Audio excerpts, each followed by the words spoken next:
कैसे आप लोग। मेरा नाम है भावना चौधरी और आज का हमारा टॉपिक है इंश्योरेंस। इंश्योरेंस क्या होता है ये आप सभी लोग जानते हैं। इंश्योरेंस के जरिए हम अपनी जो एक्सपेंसिव चीजें हैं उन्हें बड़े आसानी से सेफ रख सकते हैं। अब इंश्योरेंस बहुत तरीके के होते हैं। हेल्थ इंश्योरेंस होता है, व्हीकल इंश्योरेंस होता है, प्रॉपर्टी इंश्योरेंस होता है, लेकिन आज जो हम बात करने जा रहे हैं वो बात करने जा रहे हैं व्हीकल इंश्योरेंस के बारे में। व्हीकल इंश्योरेंस में हमारे पास सेगमेंट होते हैं car insurance, commercial vehicle insurance और two wheeler insurance.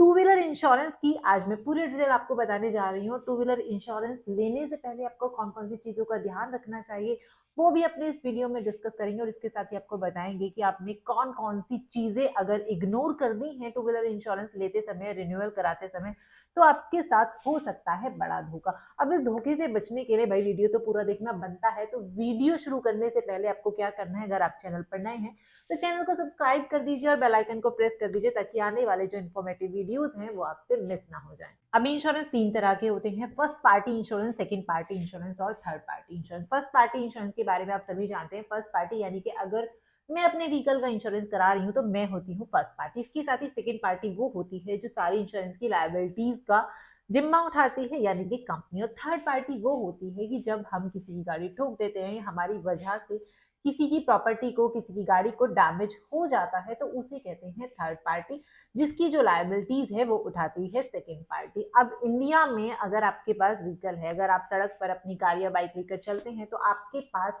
Third party insurance definitely होना चाहिए, वरना आपका हो सकता है काफी मोटा चालान। अब चालान से बचने के लिए हम थर्ड पार्टी इंश्योरेंस तो करा ही लेते हैं, लेकिन थर्ड पार्टी इंश्योरेंस के अंदर सिर्फ आपकी सेफ्टी नहीं होती है। थर्ड पार्टी इंश्योरेंस के अंदर सेफ्टी होती है उस पर्सन की जिसकी आपकी वजह से प्रॉपर्टी डैमेज हुई है या उसे कोई प्रॉब्लम हुई है या उसे कोई सीरियस इंजरी हुई है या उसकी डेथ हो गई है। उस थर्ड पार्टी की सारी लायबिलिटीज उठाती है सेकेंड पार्टी कंपनी। लेकिन आपको अगर नहीं पता है तो मैं बता दूं कि थर्ड पार्टी इंश्योरेंस में आपका एक पीए भी कवर होता है जो करीब 12 से 15 लाख का होता है, और इस बारे में थर्ड पार्टी इंश्योरेंस के साथ कंपनियां नहीं बताती हैं। पीए क्या होता है? पीए जब आपका यूजफुल होता है, अगर भगवान ना करे आपके साथ कोई इंसिडेंट हो जाता है, आपकी डेथ हो जाती है या किसी भी तरीके से आप डिसेबल हो जाते हैं, तो वो 15 लाख रुपए आपके थर्ड पार्टी इंश्योरेंस के अंदर आते हैं। तो वापस आते हैं टॉपिक पे कि आपको कौन कौन सी चीजों का ध्यान रखना चाहिए टू व्हीलर इंश्योरेंस लेते समय। तो इसमें सबसे पहले आता है कवरेज। कवरेज में आपको ये सब चीजें ध्यान रखने की जरूरत है कि आपके इंश्योरेंस में जो आप इंश्योरेंस पॉलिसी ले रहे हैं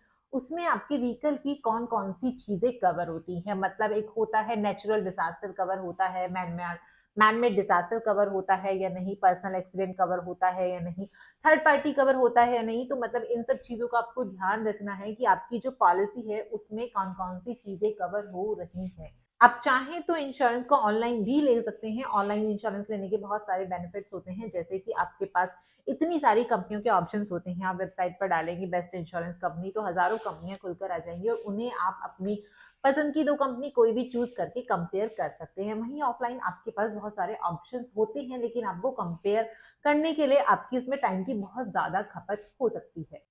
सेकेंड चीज जो आपको ध्यान रखनी चाहिए इंश्योरेंस लेते समय वो है आपका अफोर्डेबल प्रीमियम। आपको यह बिल्कुल ध्यान में रखना चाहिए कि आप जो प्रीमियम दे रहे हैं इंश्योरेंस का वो कितना है। कहीं वो आपसे ज्यादा प्रीमियम तो नहीं ले रहे हैं, यह बता के आपकी गाड़ी की, आपकी बाइक की जो आईडीवी वैल्यू है वो बहुत ज्यादा है या बहुत ज्यादा हम कर देंगे, इसके लिए आपको प्रीमियम ज्यादा देना पड़ेगा। तो ऐसी चीजों से आपको बचने की बहुत ज्यादा जरूरत है। 1988 इंडियन मोटर व्हीकल एक्ट के तहत आपका थर्ड पार्टी इंश्योरेंस होना चाहिए, लेकिन इसके लिए भी आपको प्रीमियम देने से पहले जरूर रिसर्च करनी चाहिए। जो कंपनीज हैं, आपने दो जो कंपनीज चूज की हैं उनको आपको कंपेयर करना चाहिए, यह देखने के लिए कि कौन सी कंपनी आपसे प्रीमियम ज्यादा ले रही है और कौन सी कंपनी आपसे प्रीमियम कम ले रही है। और इसमें एक बहुत ही इंपॉर्टेंट चीज जो ध्यान रखने वाली बात है कि भाई अगर कोई कंपनी प्रीमियम कम ले रही है तो आखिर क्यों वो प्रीमियम कम ले रही है, ऐसे कौन से कवरेज है जो वो अपने प्रीमियम में या पॉलिसी में एड ऑन नहीं कर रही है।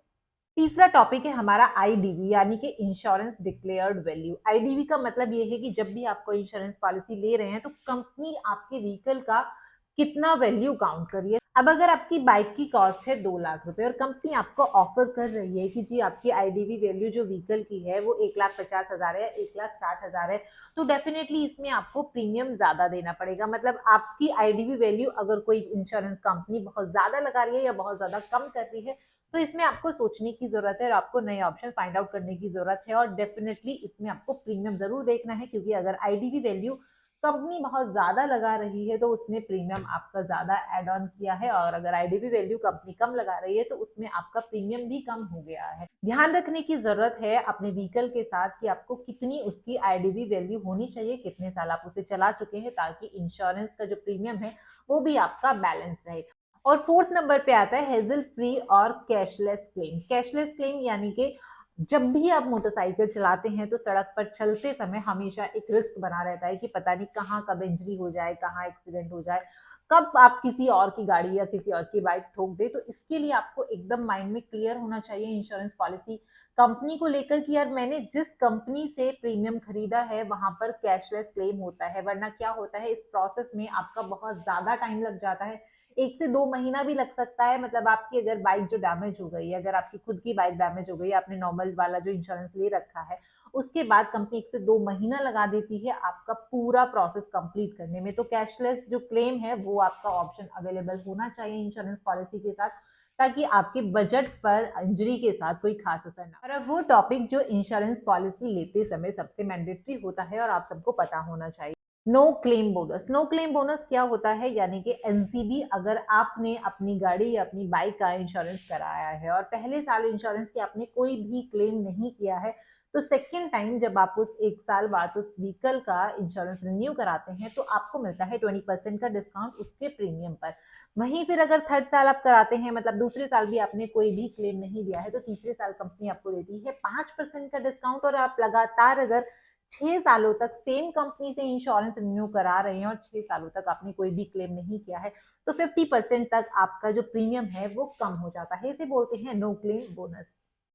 तो 5 इजी टिप्स में मैंने आपको बताया कि आपको बाइक का इंश्योरेंस रिन्यू कराते समय या नया इंश्योरेंस लेते समय कौन कौन सी बातों का ध्यान रखना चाहिए, कैसे आप मार्केट में होने वाली ठगी से बच सकते हैं।